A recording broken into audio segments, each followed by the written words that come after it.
Okay, so our friend Vladislav, he's going to speak about series representations for solutions and reconstruction techniques in inverse coefficient problems. Thank you very much, Paco. Many thanks to the organizers for this opportunity to present my recent work to this great audience.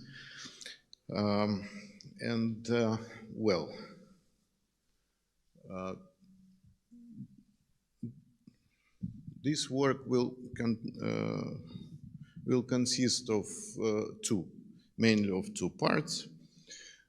So first of all, we will discuss this simple question, how to solve linear second-order differential equations with variable coefficients. And I will show you the way to construct so-called Neumann series of Bessel functions, which give a very attractive form of writing a solution of general linear second-order equation.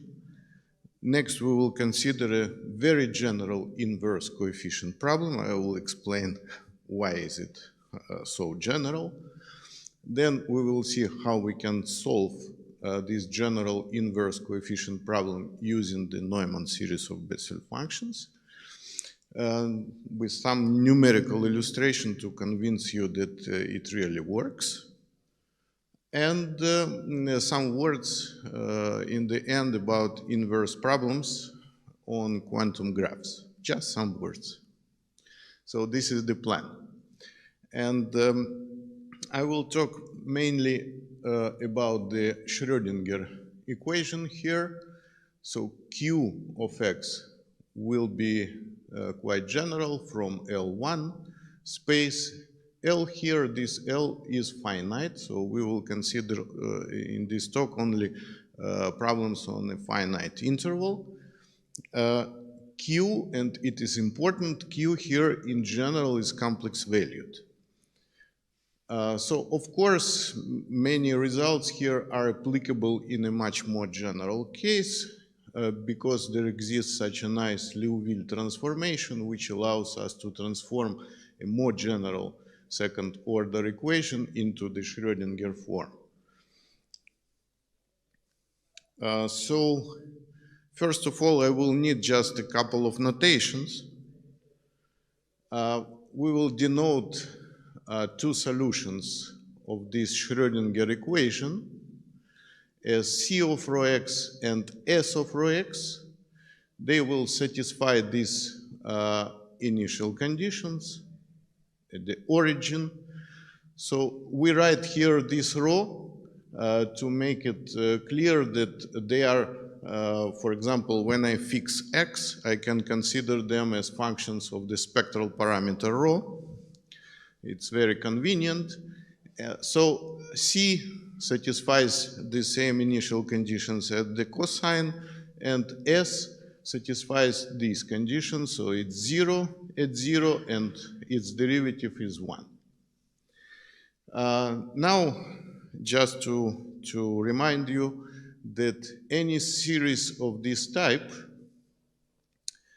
so some coefficients by the Bessel functions where this nu is fixed, and we are changing this n from, let's say, from 0 to infinity. Such series, they are called Neumann series of Bessel functions. This is just a quotation from the Watson's treatise of 1922. And the first who considered this kind of series was Carl Gottfried Neumann, not von Neumann. It was in 1960-something. And later on, Gegenbauer made a lot to develop the theory of such series. So there are many papers and books dedicated to this kind of series. So they are quite known object in mathematical analysis. But in fact, I will show to you that they arise very naturally in the theory of differential equations. which is quite surprising. And especially they are very convenient for inverse coefficient problems.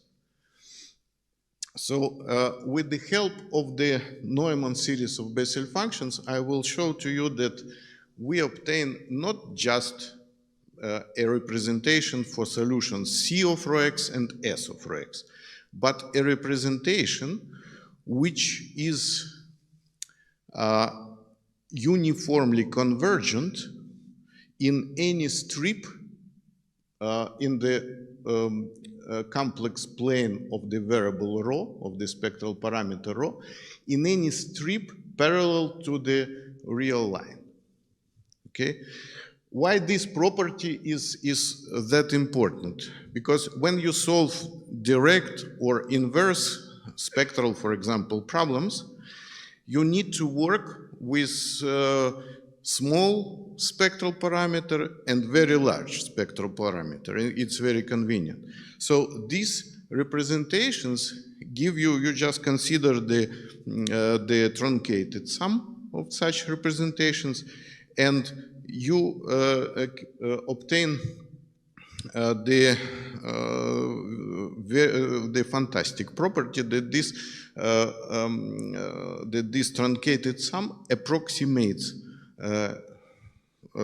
well not only your solution for small rho, okay, but also for very large rho. Okay, you obtain a very nice approximation. So you will see it in a couple of minutes. So first of all, how we arrive at such kind of representations. Everything begins with these so-called transmutation or transformation operators. This is an object which is very well known since the work of Soviet mathematician Povzner of 1948. He proved that for our solutions, C of rho x and S of rho x, there exist these two representations. So there exist continuous functions, C of xt and S of xt, the kernels of our integral operators, which work in the following way. So these representations are for any rho, for any complex rho. So here the important feature is that the kernel doesn't depend on rho. Okay? So you just, if you suppose you know the kernel somehow, C of xt, okay?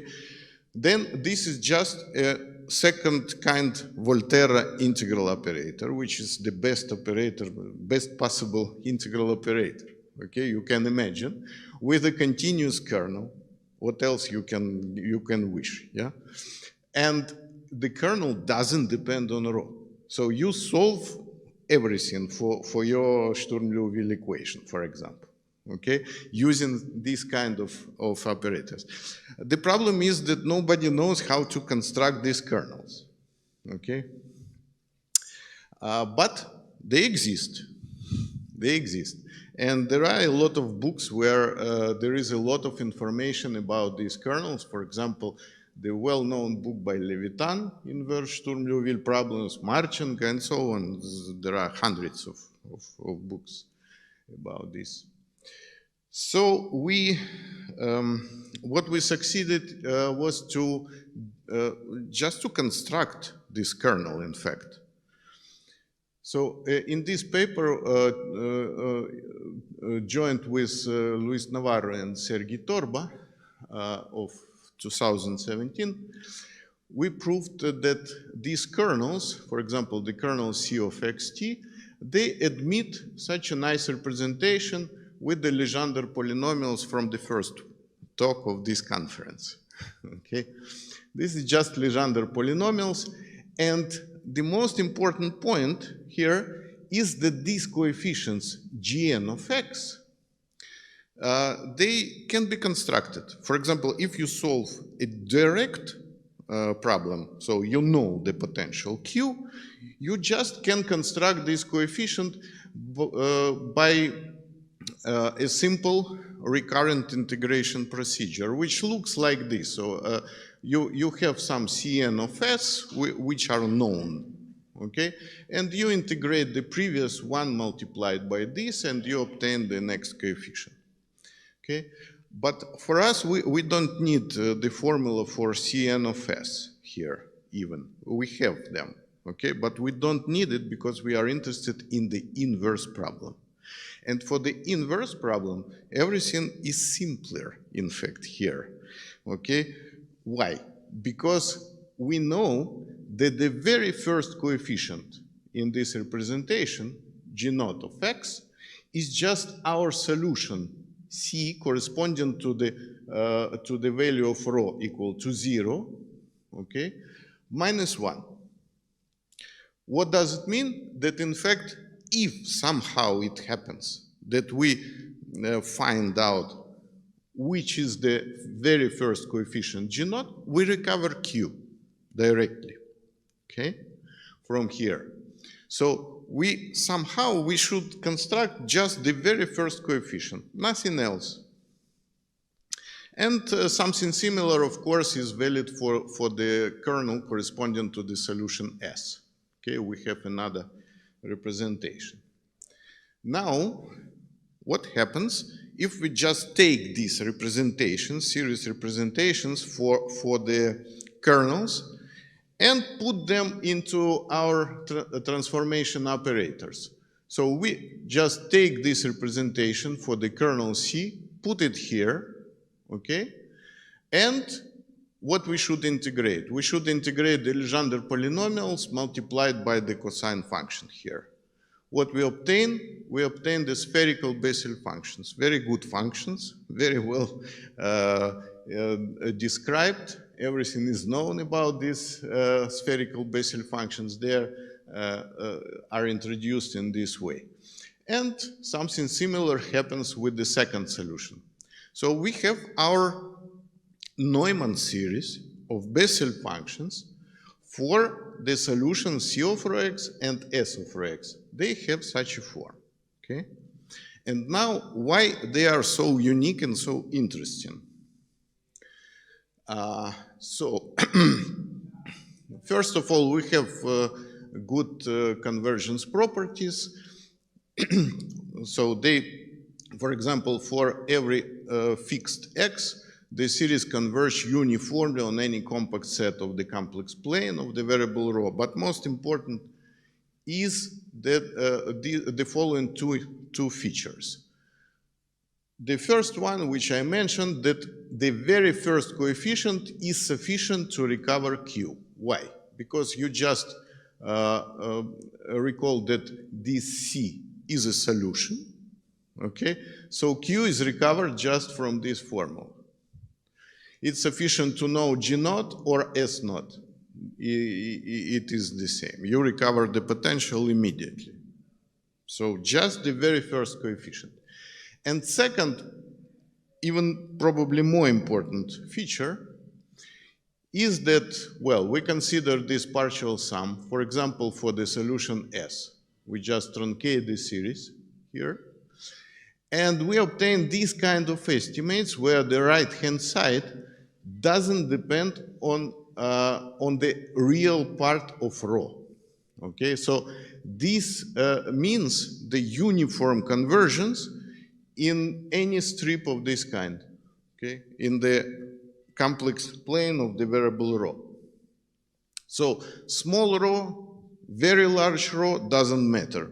This approximate solution approximates equally well our exact solutions. And it is something that you can see on a computer. So there are, of course, much more properties of this kind of series representations, which can be found in this recent book of mine and in our recent book with Alexei Karapetyan's. Here we still receive a lot of critics and comments from interested readers. So one of them here. And well, But more recently, we succeeded even to obtain another representation, but for a slightly nicer potentials. So this series representation is also a Neumann series of Bessel function representation, but it's not only gives us the uniform convergence in a strip, it works even better. It converges better for larger rho, okay, first. And second, to recover Q, you don't need even to differentiate, even once, okay? Q is recovered from just an algebraic combination of first coefficients of this representation. Look, for example, C of rho x has such a nice representation where, of course, cosine is always known, okay? And the first coefficient here, omega of x, is this integral of q, is the primitive of q, okay? Q minus and q plus here, they are introduced in this way. So if somehow we find the first and the second coefficients of our representations, we recover Q from an algebraic combination of them without any differentiation. So it's even more attractive. And the convergence properties look like this. So the partial sums, they approximate even better our exact solution when rho grows, okay, when it becomes larger and larger. Okay, so, and now about the inverse coefficient problem. This is just to make you feel how, really how general is this inverse coefficient problem. This is this image just for this. So it's almost so general that, look, it's almost like think of a potential and we recover it. Okay, this is, this picture wants to say, think of a potential and we recover it. Okay, just I will now explain why is it. So I call it problem A here in this talk, and it looks like this. Imagine that, okay, we consider our Schrödinger equation. The potential is complex valued. It is from this Sobolev space. And y, okay, we just have some solution for which we know its values at the origin for several rho k, okay? We know the derivatives at the origin of our solution for several rho k, and we know the values of this solution at the end point, at L, for the same values of rho k, okay? So from this data, from rho k, ak, bk, and lk, from this data, we should recover q. Okay, this is the inverse coefficient problem, which of course has a lot of applications and so on. So just here, let us know that in terms of our solution C and S, this solution Y has such a form. Okay, this simple form, just to remember it. So why this problem is that general? First of all, the well-known problem and very important in implications, in fact, the recovery from a Weil function, it is a special case of this general inverse problem. So in this case, the Weil solution has such a form, so its derivative at 0 is 1, the solution at L is 0, and the Weil function is precisely the value of this Weil solution at 0. Okay, this is just a definition. So the problem consists in recovering the potential Q from the knowledge of this Weil function. So in our notations, we have that AK, they are just these values of M at the point 0K. BK is 1 because of this. Okay, this is our BK here. And LK are 0 because the values of our function are 0 at the end point. So this is a special case of our general problem. So the famous and classical inverse two-spectrum problem is also a special case. So just trust me from one of the previous talks. Okay, it's easy to see. And for example, the scattering problem on a finitely supported for a finitely supported potential is also a special case. What happens in this situation? So you have the potential Q, which is 0 up to 0. Then it is some complex valued function in general, Q of x, and then 0, okay, outside. So a plane wave, for example, this one, is incoming from minus infinity, interacts with the potential, and then the part of it is reflected, the part of it is transmitted. This is a classical problem, in fact. And the part which is reflected, so here the wave has such a form where R of rho is the reflection coefficient. The part transmitted is this transmission coefficient multiplied by the same plane wave. And so the resulting wave outside of the interval has such a form. So for negative x, it is this combination. For x greater than L, we have this solution. And so we can easily rewrite our problem in terms of AK, BK, and LK. So here AK will have such a form because they are values of our solution at 0.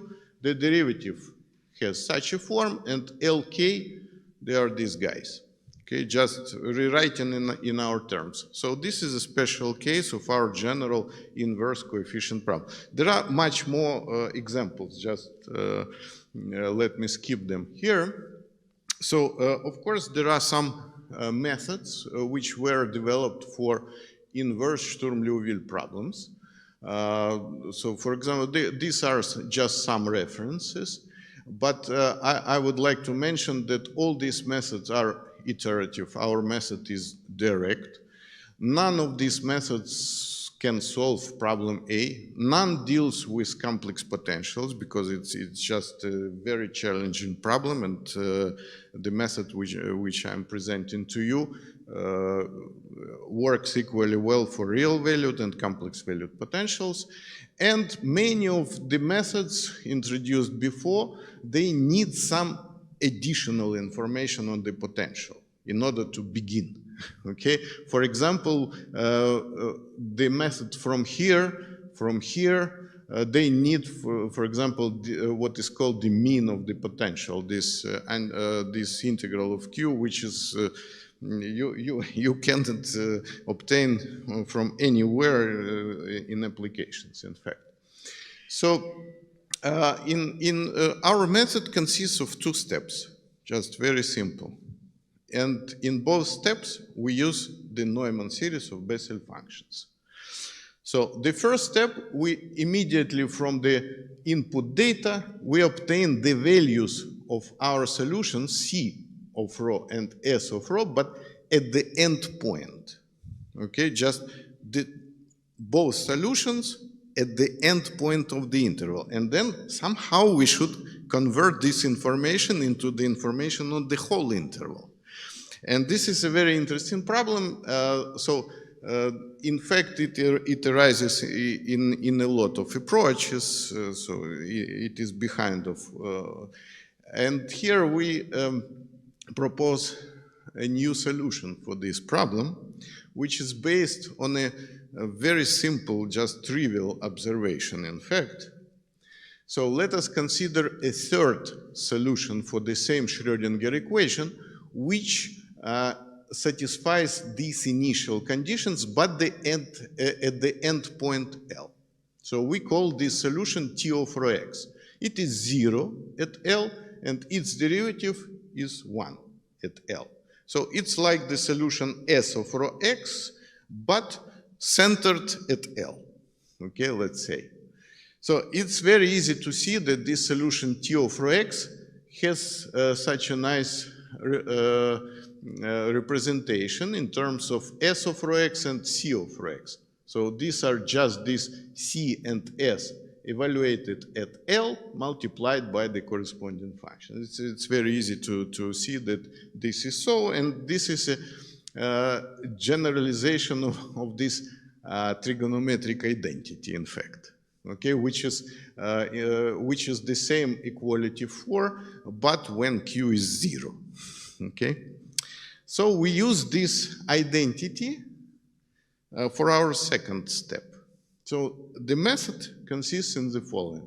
We take our input data and use NSBF to obtain C of rho L and S of rho L. And then, having them computed, we put them in this equality, and instead of T of rho x, S of rho x, and C of rho x, we use their Neumann series of Bessel functions representations here, from where we obtain directly Q of x. So how it works?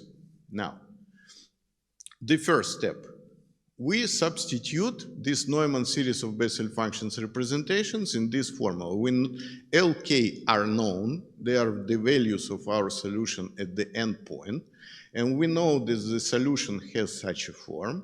So here we substitute an NSB of the Neumann series of Bessel functions representations, and we arrive at some system of linear algebraic equations. So for the coefficients omega of L, Q minus of L, Q plus of L, and so on. And these guys are known, okay, from the input data. So from here we compute all these coefficients, including several of the coefficients from these series representations. So this is the first step. This gives us the possibility to obtain these partial sums of our solutions evaluated at L, and for which we have these nice convergence properties, okay, the uniform convergence in a strip, okay. And second step, we just do in fact the same thing. So these guys are known, and we put here the Neumann series of Bessel functions representations and derive immediately at another system of linear algebraic equations, where these are known, AK1, AK2, and so on. These coefficients are known, and what we are looking for is these unknown coefficients, omega of x, cube of x, which is introduced in this way, and so on, okay? And in fact, we just need to recover the very first two of them, omega of x and this q capital of x. That's it. So, because finally the potential is recovered from an arithmetic combination of these two. So it's really very simple and more or less how it works. So what I'm showing to you, in fact, no other method can do something more or less similar, okay? I'm trying to explain why. First of all, a very general problem. So you just take any values are okay, you take your input data there, for example, AK, BK, you can define somehow. For example, sine of rho k, cosine of rho k. You know what are the values of your solution at the end point, and you recover Q. Look, here, for example, Q is complex valued, okay? So this is the real part, this is the imaginary part. The real part, if somebody did a numerical computation, probably they know that, when your function changes, so grows, for example, rapidly, or have a very large range of the values, it's already difficult. So the real part, for example, here grows up to 1000, okay, in the interval from 0 to 1. And the imaginary part is oscillating. The maximum absolute error, which gives our method here, is of order 10 to minus 3, okay? Now, another example for a function, for example, which has discontinuous second derivative, because I'm working with the Sobolev space H1. So discontinuous second derivatives. So, for example, looks like this, and the maximum absolute error is of the same order, 10 to minus 3. Okay, this is more or less how it works in practice. And recently we implemented this method on quantum graphs, which are just you have your Schrödinger equation here on every interval and some compatibility conditions at the common vertices. Okay, so these are very important things, of course, and they are called quantum graphs since the discovery of graphene. Okay, before they were called networks of differential equations. Okay, but so of course they arise in many applications, and they are computationally they are really very challenging. Okay, to solve inverse coefficient problems on quantum graphs. In fact, practically there are no references. Okay, just I can give you probably one, in fact, reference where people tried to develop the method for inverse coefficient problems on quantum graphs. And so we managed to combine together with Sergei Avdonin from the University of Alaska and Kira Khmelnitskaya from the Autonomous University of Querétaro. We managed to combine the leaf peeling method, which invented Avdonin and Kurasov in 2008, which just allows to you, when you solve a problem on a sheaf, for example, this is a sheaf here, you can cut it out. Okay, and continue. So you recalculate your spectral data on the smaller graph and continue the process of recovering the potentials on other sheaves and so on, up to the end. So we managed to combine this leaf peeling with our approach on Neumann series of Bessel functions. And for example, this is an illustration from that paper where it was the while matrix was given, for example, at 180 points for a quantum graph which consisted of 18 edges. And so this leaf peeling procedure was necessary in this case, and this is more or less the result which was obtained. By the way, here this n was just 9, which in all the cases, which means that just with 9 terms in these partial sums, you obtain this very satisfactory accuracy in this case. So, thank you very much for your attention.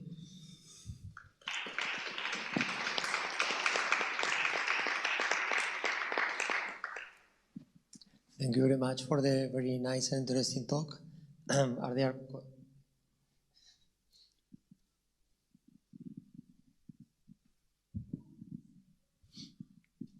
Did you try to use generating function for Legendre polynomials to relate with your series? And then also question about the Mellin technique, Mellin transform, to use representation for Bessel functions, try to use to represent solutions of your equation. I think it could be treated as double Mellin transform. It's related to gamma function series and so on. I think it's some idea what I'm trying. The generating function here, well, we didn't need it, in fact. Yeah, you write series with Legendre polynomials, and then it depends on t over x. So we try to make substitution and try to use generating function to relate with your coefficient. I don't know, I'm just thinking about this idea. Well, I don't know. And also T over X, it's some Mellin convolution kernel, so can be Mellin type transforms could be used as well. T over X is just because in general we work on an arbitrary interval. Okay? So in which sense? For example, we need it for a point X. So we need to obtain our series on the interval from 0 to X. Okay, this is why T over X is just technical stuff. And the Mellin transform, I looked. Then you introduce, just put Heaviside function and then just extend on the half axis and try to use Mellin transform. And because we have some images of Legendre polynomials with exponential functions, some Mellin transform, and play with gamma functions, I see. You see, here, in fact, what is important is that these spherical Bessel functions, they are very nice, and they possess the orthogonality property from -infinity to infinity. This was the crucial point. In fact, apart from that, I don't know what more we can introduce here. Okay, it's just my imagination. When I see Bessel function, I need to attack with this kind of. Thank you. Yeah. I see. Thank you.